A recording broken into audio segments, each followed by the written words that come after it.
কবিতাটিৰ শিৰোনাম এগৰাকী বোৱাৰীৰ জীৱনৰ বুকুৰ বিষ। নিতুল কুমাৰ নাথৰ কথাৰে আবৃত্তিকা নিজৰা গগৈ ফুকন।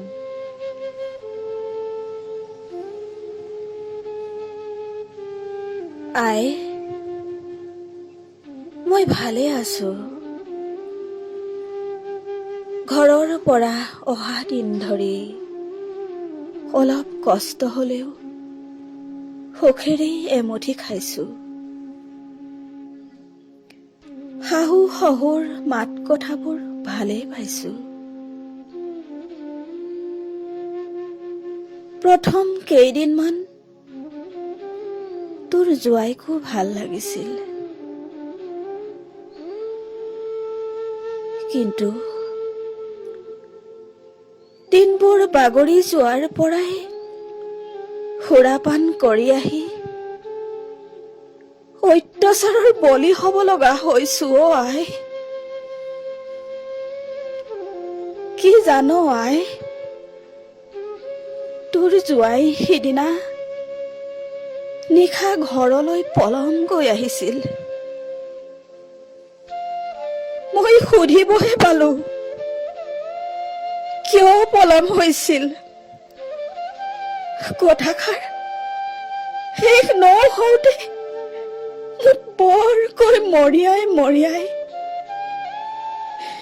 দেহৰ ৰিহাৰ চাদৰখন আঁতৰাই দিছিল। আই,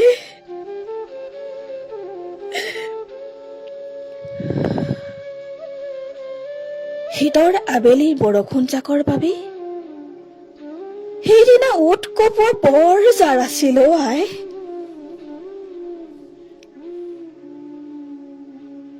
সেই জাৰত কঁপি কঁপি মোৰ দুহাতেৰে বুকুখন সাৱটি ধৰি বিছনাখনৰ কাষতে গোটেই নিশাটি উজাগৰে পাৰ কৰিলো। আই,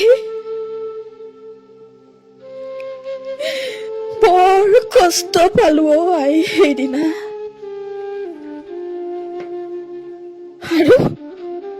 আৰু কি জানো আই, তোৰ আৰু পিতাই নাম ধৰি ধৰি বৰ অসহনীয় গালি দিছিল।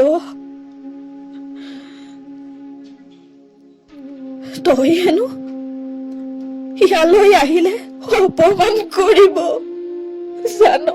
আই, পিতাইক ইয়ালৈ আহিবলৈ নিদিবি। আই,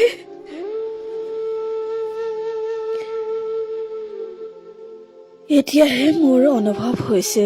আই, মোৰ ককাই এজন থকা হলে সি নিশ্চয় তোৰ জোঁৱাইক বুজাই দিলে হয়। আই, তোক এইবোৰ কথা নকওঁ বুলি ভাবিও কবলৈ বাধ্য হলো। আই,